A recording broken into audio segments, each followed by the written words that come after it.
You know his award-winning images. They're some of the most iconic photographs of our time. He's trusted at the highest levels of government to record history and never reveal what he's heard. Who is the man trusted by all the political parties and world leaders? His name is PF Bentley, and he was a photographer with Time magazine for almost 20 years. Amazingly, this man from Hawaii talked his way into the back rooms of Washington. Even more amazing is PF Bentley is a stutterer. He never let his speech handicap stand in the way of his quest for the exclusive image that told the story.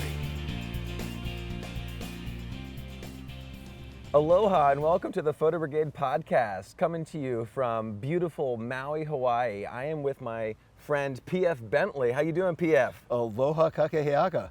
And that means hello and good morning, I've been told. Yeah, I hope so.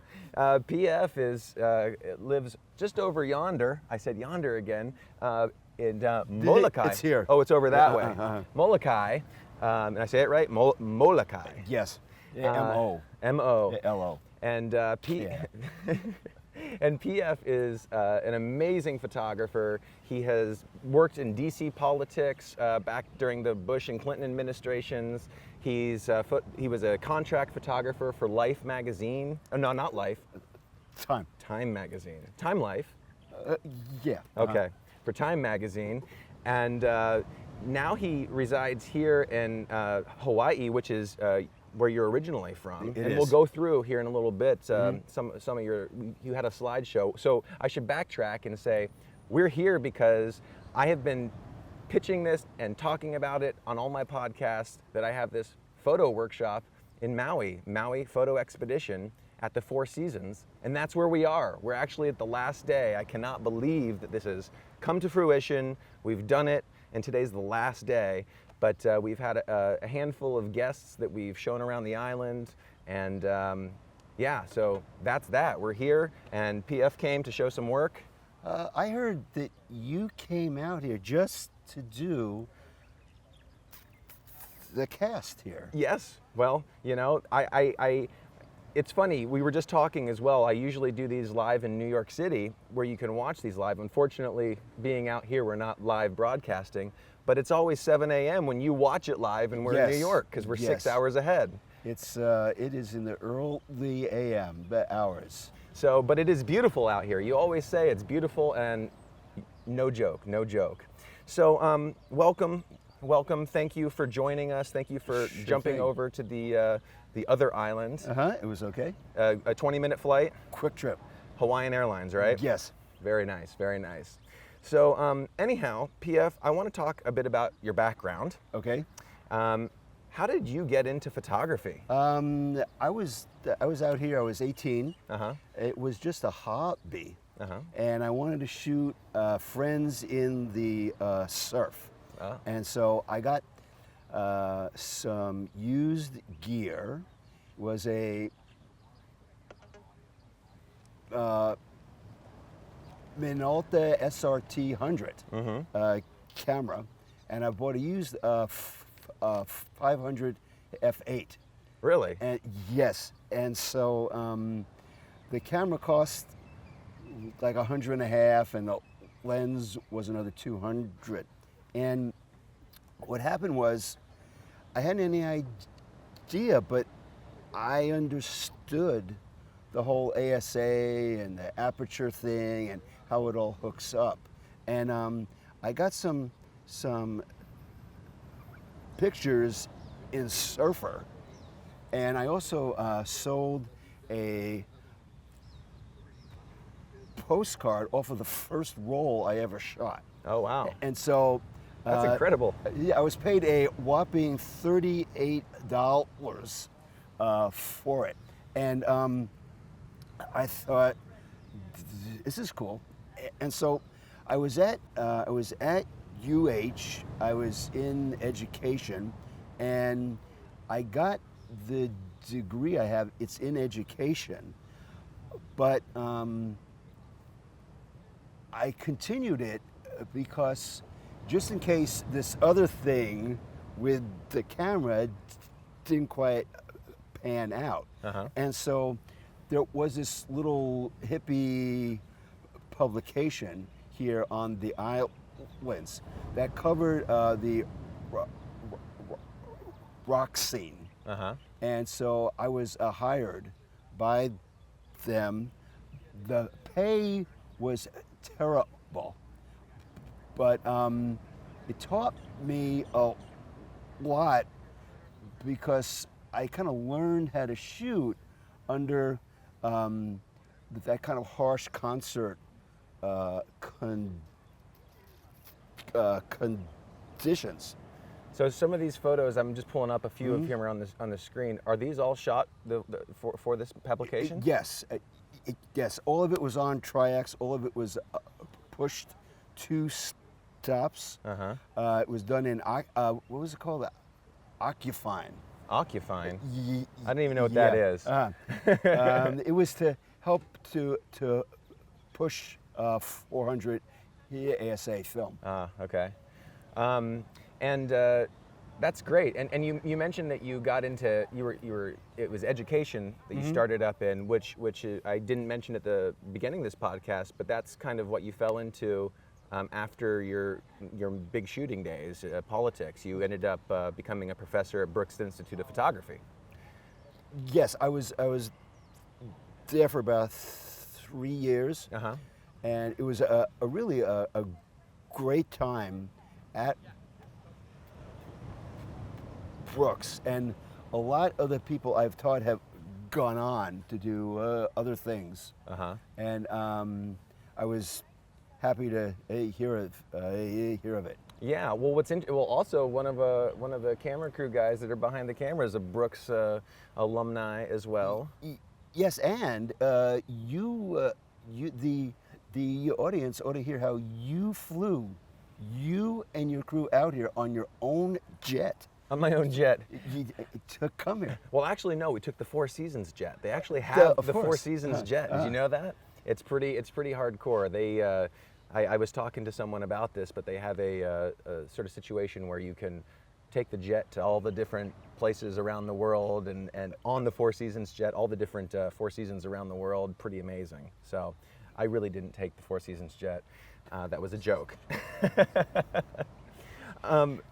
So I want to talk about where you're from, and I'm going to scroll up here, because this is a bit of a presentation that you gave my workshop group yesterday, because you are from Molokai, and it's completely different from what you've been shooting in the world of politics, and I was hoping we could talk about it. So it's kind of the alter ego to it. I used to have to have on a coat and tie. As you can tell, I don't have on a coat and tie at all. This is the Hawaiian coat and tie, right? Totally. And our usual cocktails here. Boom. Cheers. It's only 7 a.m. here, but might as well have a pina colada, right? Yeah. Very nice. Very nice. Also, okay. And so I actually grew up over on Oahu in Honolulu. And so after UH, I went to the SF Bay Area, and I worked over there, and I ended up in New York. I assisted for Neil. Neil Leifer. Yes. Who I'm trying to get on the podcast. I hope he comes on. And I would have to go in ahead of him and hold in all of his gear and hook it up. And there was another guy, Antonio Juarez. Juarez, yeah. Who, if you're out there, I hope you're okay. I haven't seen him in a long time. And he and I would take Neil's gear and like hook up the strobes and do all of it. And it taught me that I didn't want to carry all this gear, because you'd have to like go to the airport and check it all in. Oh, it's awful. And have to haul it at the other end into your car and go. And Neil is really really good, but he comes prepared. He comes prepared. Well, you had mentioned something earlier, I believe it was yesterday during our talk, that you try to stay very light when it comes to gear.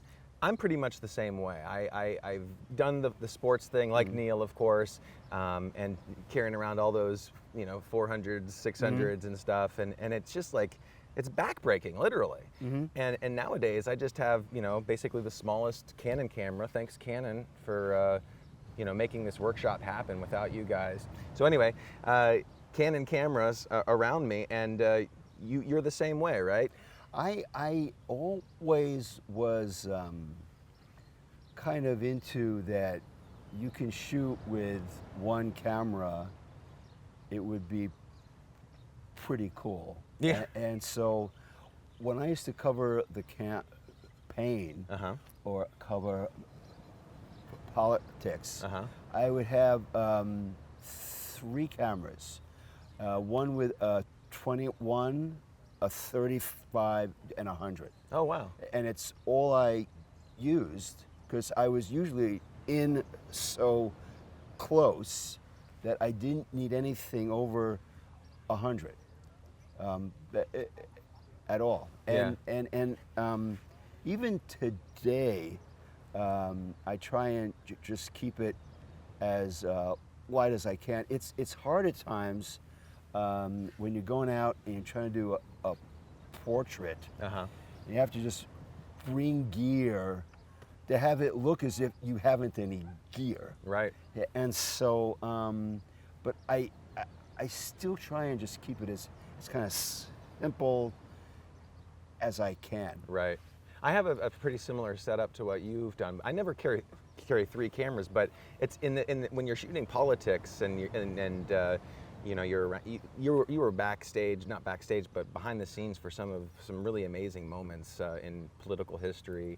But you can't really miss a moment by switching lenses. You've got to have, and plus you were shooting film back then. I should say, which is a little bit different. Days, and back in the olden days, that was before dirt was invented, right? Totally. It was. It was. I'm kind of happy I had the film era, but I'm happy it's over. It was kind of like good to have as your history, right? But it's so easy today to just shoot, and the pictures don't have to be driven to the airport or hope your courier comes. Or that was a crazy story you told. So back in the day, when you were working for Time magazine, you'd take the film and you'd ship it, right? Tell that story a little again. Well, if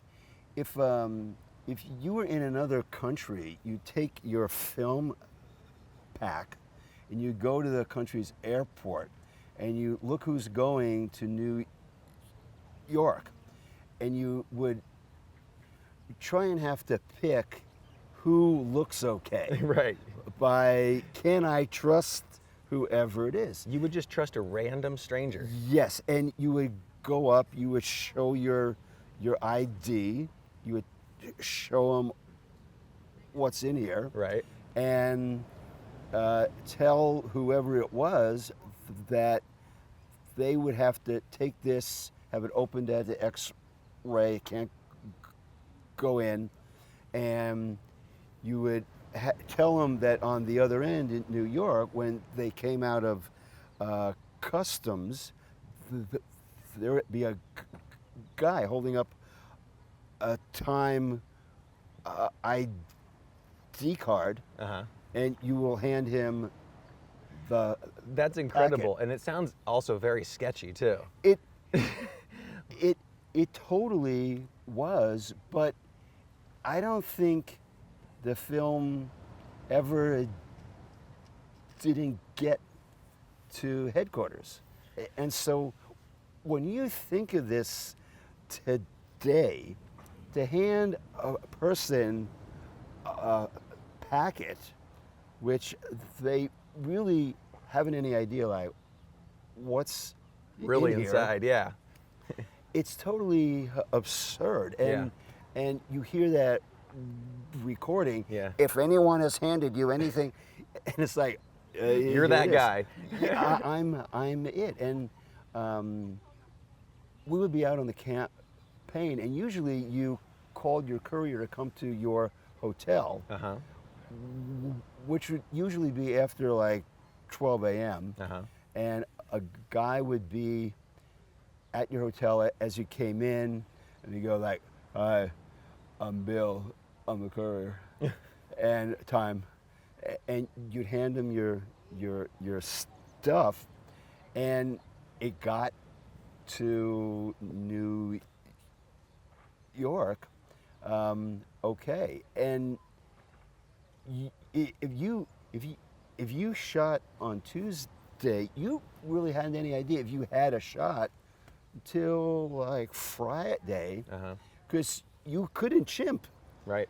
It was like whatever you shot, you hoped you had it, and you'd call New York and go, "Hey, I got this really great shot of, heads up on it," but you couldn't tell if you really had it. Right. Right. Well, let's backtrack a little bit. I want to talk about how you got into, covering some of the most amazing political moments in history. I mean, because that's incredible. I mean, not so many people. You have some of these photos, and I'm, for instance, of now President Clinton, right, during the campaign trail with nearly President Clinton, Hillary Clinton. With Bill Clinton laying in her lap, after a crazy day on the campaign trail, these intimate moments. How did you build that trust, and how did you get into this world of politics? Well, I had done the campaigns in '84 and '88, and so I won the Pictures of the Year both times for the coverage, and I wanted to try a new thing, and I wanted to because when you're in the pool, the press pool, you only see the tip of this giant iceberg. Yep. And I wanted to see what goes on after whoever it is walks off. Right. Because whoever it is walks off, and then all of you are herded out. Then he or she comes out, they get in the car. Yep. All of you are herded back, and I wanted to try and what could I do if I could actually just shoot free? And so I went up to New Hampshire '91 towards the end of it, and I think there were 7 candidates, and I went around, and I just went to whatever they did. I really hardly even shot. I just wanted to see who it was, and it was like loser, no chance in hell, and the last person was Bill Clinton, and it was in a town hall on a cold evening. It was, I think it was in Keene, New Hampshire, and I got in there, and he came up to talk, and people in the back had tears, and I said, "Okay." You found him. Hey, here he is. And so I started to just cover him, and I had contacts in his campaign who I had worked with on other campaigns. And so I arranged to have this kind of this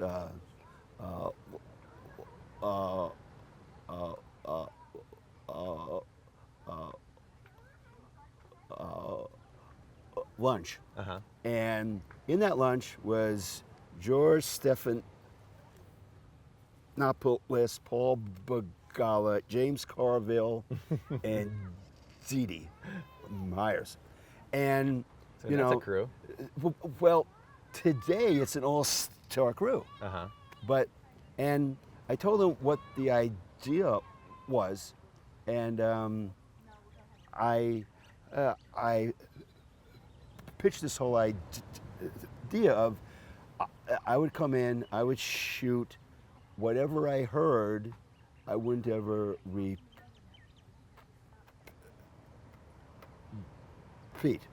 And the last thing I said was, which was true, I wanted it to look like the Jock Lowe coverage of Kennedy, which he knew, and he knew, I knew that his hero was Kennedy. And so he said, and everyone at the table was into it. You had a young, hip crew, and this was fourth time. And I said, why don't we try it out for like 10 days, and we'll see how it works. You're happy and I'm happy. It'll continue. And so he said, well, I'm heading back home for a couple of days. I need to ask Hillary and Chelsea, who would be in on it too. Right. And at the time, Chelsea was like 12, I think. And so he comes back. I'm at the airport. It's cold. And I said, well, and he says, it's so okay. Let's try it out. And so I took off the pool ID. I was handed this little pin, and it worked out. And at the end of the 10 days, I said, well, it's 10 days. And he was like, you're just part of it. Just part of it. You became part of the inner circle there. Part of it. Yeah. And so it was all done on a handshake. It's all done on trust. It's all done that I would do good coverage. Good coverage isn't that every time you shoot it's happy, but isn't anything cheap at all. And I knew also when to leave the room. And if it wasn't pertaining to the campaign, I really didn't have to be in the room at all. And so you try and be as unobtrusive as you can on it. And so and you were covering this then at the time? Four time, okay. And the ME at time wanted it to be in all color, and I was like, and so he asked if I could shoot both, and you really can't, because you got one instant. Right. And so what I did is I shot everything good on Tri-X, and I shot some really boring things in color. Really? So why is that? Like nowadays, you know, we're shooting digital, and of course everything is. Because time was all color, and it was a big thing. It's all color. Right. And I was of the idea, okay, you can do all color, but you don't have to. And I wanted it to have this archival kind of a look to it. Right. Yeah, and a feel. Right. And so when the first part of it came out, they were really happy, and the color issue didn't ever come up at all. Right. And it just kind of kept going to where it had a look. It had, you know, only we had it. It was exclusive. The idea has been, of course, copy Pete, and it's okay. And the only thing that I did is I just brought back what Jacques Lowe and others had done in the past campaigns before it was so controlled. Right. That's true. So it's all about control these days. And what's funny was we also had this interesting conversation about how things have changed so much now. For instance, everything's being put out there through social media.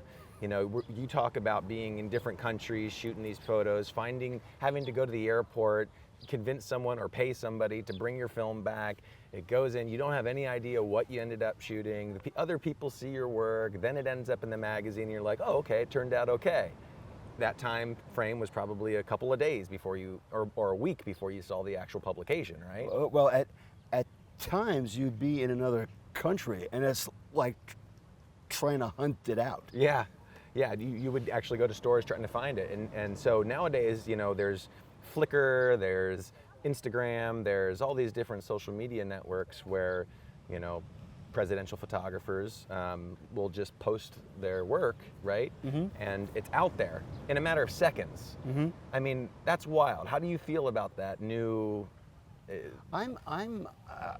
Well, first off, it's been easy for us to shoot, and you don't have to go to an airport. You can be anywhere at all, and you put it up online, and your editors can check it out, and it's easier. Obviously, you also have a control over what goes out. You also can tone it however you care to tone it. Right. And so we have more control, but it's also more that we have to do. Post. Right. And so it used to be we would shoot and ship. Yep. Now you shoot and you go back home or to your hotel or wherever, and it's another, you know, hours to edit through it and process it. Right. That there's nothing. I couldn't even imagine that feeling of shooting something, having no idea. What if, you know, having no idea what you shot, and then having someone else be the one that completely sees it for the first time. Was it? I guess you kind of were used to that at the time, but was that difficult for you to just give it up like that? I work with really great editors, right, who we would talk to each other, and I kind of knew like what instances look good or were important. Right. At times, the editor would pull out something else that occurred, right, which I hadn't seen, and I shot it quickly. But if you work with really good people on the other end, right, the picture department at time was really great. Right. And they at times had to go in and pitch to the editorial area, who had control over it, how big it could be, what would get chosen. Right. And so it was kind of tough on the other end of it, too. Yeah, no, I would imagine. Okay, so you had this great career shooting politics. When did you decide that you were done with it?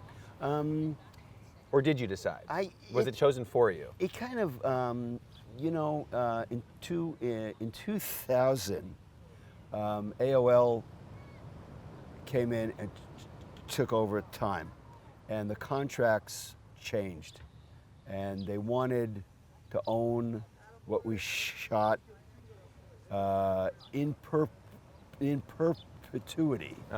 And as I told the AOL attorneys, perpetuity is a long That is a long time. time. Yeah. And so I was kind of unhappy with the contract.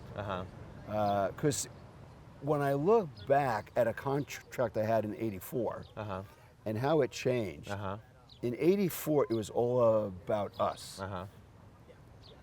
To the current contracts, it was all about AOL. And so the AOL deal was good for about 10 of the top people. And for everyone else, it was horrible. And history has kind of proven this to be true. And so yeah, I actually quit over the contract. Well, good for you. And but what was great is I still worked for a time after, but it wasn't on AOL's terms. It was on your terms, yeah. It was on terms I had, and I worked for the competition too. Yeah. Yeah, and so I was like a free agent. And it actually worked out okay because I was doing whatever deal I wanted to do, and being I had kind of an access which others couldn't have. Right. It was like all of a sudden everybody saw that, like, oh my God, I got PF's. He's available. We can get him now. He's not exclusive. Yeah. Well, that's an important thing. You know, we always talk about the business of photography, and you know, you got to look at those contracts because before you basically had the copyright. Is that correct of the photos that you took? Yes. As a contractor for time. AOL comes in, they say basically like what, we own the photos most likely? They wanted to use them for anything current or that future media. That could come. Like for the watch. Totally. We were joking about this last night, you know, why did I get this Apple Watch? And you know, I was telling you, like, I got to stay on top of the times, you know, like I feel like soon enough, you know, I'm going to be shooting photos specifically for an app for this or something like that. And I want to make sure that I'm aware of what's currently trending and everything. And it's totally strange, you know? But that's one of those things where you look in perpetuity for all media conceived or to be conceived in the future. Forever. You know, you never know. I mean, they're going to be implanting photos into your head or some sort of beacon that's you're just going to see the news across your... I would love to, like, be able to come back to Earth in like 400 I have a feeling years. I have a feeling that Earth will be like a wasteland by then. You can't tell. Yeah, well. It's the new Apple 8300. The Apple 8300. And it still can't search my emails properly. Yes. Well, so tell me a little bit about moving into education. Is that what you did? So you shot for time. You freelanced for a while. Yeah, and I kind of wanted a new thing, and so I gave a talk at Brooks in 2002. Then I was hired for the year after, and they had a new VJ department, and it was kind of a really great time there. And so I helped with a great team of others to create it and to have it go. And then I worked there to about 2006. Did some work for the Travel Channel. I wanted to kind of come back here full time, and I did. And so I kind of like eased out of the DC coverage and the campaign coverage. I kind of think I did all I could, and the torch had been passed on to others who were really good at it too. And I was getting older, and you know, it was like, do I want to go out for another 300 days on the campaign? Oh man. And do this again? And so I just wanted to come home and take a new kind of trip here. Yeah. And so I've been lucky. Yeah. I kind of like, I think I'm living the dream. Yeah, I would say so. I live out here. I work for publications. I go inter-island. It's a quick half hour to any island here. And I get to be here. I don't need to travel all over the earth. I have. You've done that. Been there, done that. Well, it gets kind of like tiring to be on an airplane. You know, you came out here. It isn't an easy trip. It's not. 10 hours. More, yeah. Okay. And you're just kind of like stuck. And you can't even hashtag. You can't even hashtag. You can't do anything at all. Not when you're over the ocean, no. And so I just, you know, it's a culture that I grew up in, which I can actually use. When I was out and I had to shoot candidates and all of that, I would always wear like a hula girl tie. It was the only kind of hookup I had to being home here. Right. And so now I'm here. I don't have to have on a tie at all. At all. So I'm realizing we glossed over a very important part of your career, and that was this big transition from stills to video. Yes. You know, very much so in my world, I guess. You know, when I went through college, the big thing was going from, you know, film to digital, and of course during that time, you know, video cameras were coming out. They're saying, oh my God, you're just going to be able to take, you know, screen grabs and you know, if you don't have the skill set to be able to shoot video as well, it's just not going to, you know, you're not going to be able to make it. And you picked up video very quickly, and yes. And along with Dirk Halstead, Yes. you guys created the Platypus Workshops, which was to train photographers, you know, primarily still photographers, in how to start building multimedia and using video essentially. So why don't we talk a little bit about that?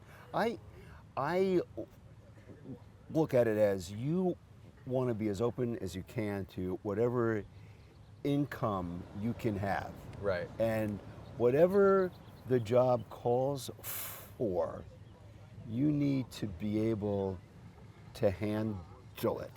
And so I'm totally happy doing stills, doing TV, whatever it is.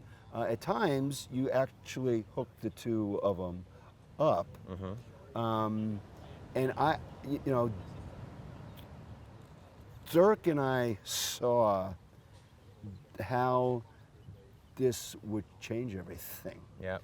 And it has. And so I wanted to look at it as another income. I also edit for others. And so you have yet another income opportunity coming in.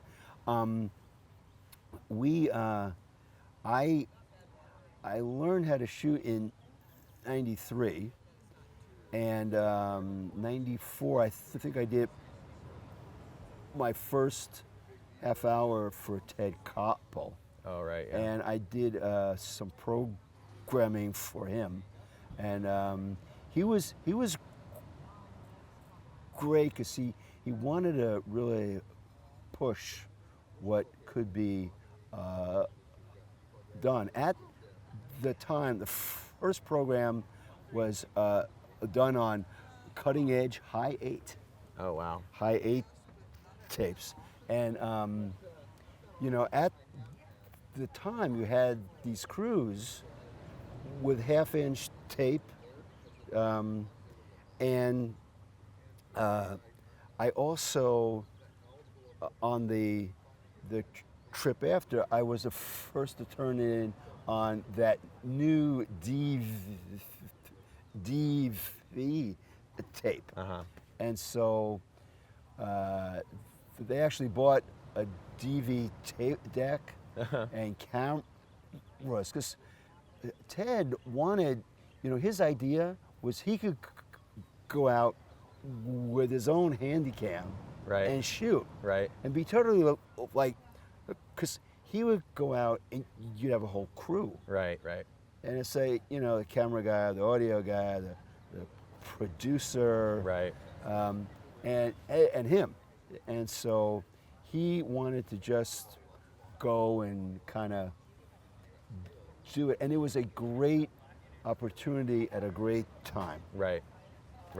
And so you guys did this. You created this amazing thing, and I remember hearing about it. I remember my professors at Ohio University, where I went, going to the Platypus Workshop. You know, they're like, oh, we got to get on the bandwagon as well. And I remember I was the first photographer in my class, or in the School of Visual Communication, to get a digital camera. And I remember at the time, there were professors that kind of like laughed at me. Oh, you know, like, come on, you know. But meanwhile, I'm sitting here blowing through like hundreds and hundreds of photos, you know, a week, and the other students were shooting, you know, 3 rolls a week or whatever. That was all their requirements were, right? And everything's changed now. I think they've gotten rid of the dark rooms. You know, they're not even teaching it anymore, teaching film. I'm curious, at what point do photographers coming up understand what that little hand tool is, the burn and the dodge? Right.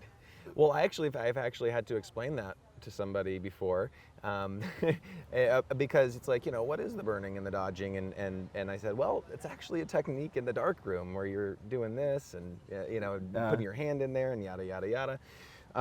So, yeah, I mean, it is incredible how things change. And speaking of how things change, so this is funny. So we're going to skip back to now here in Hawaii.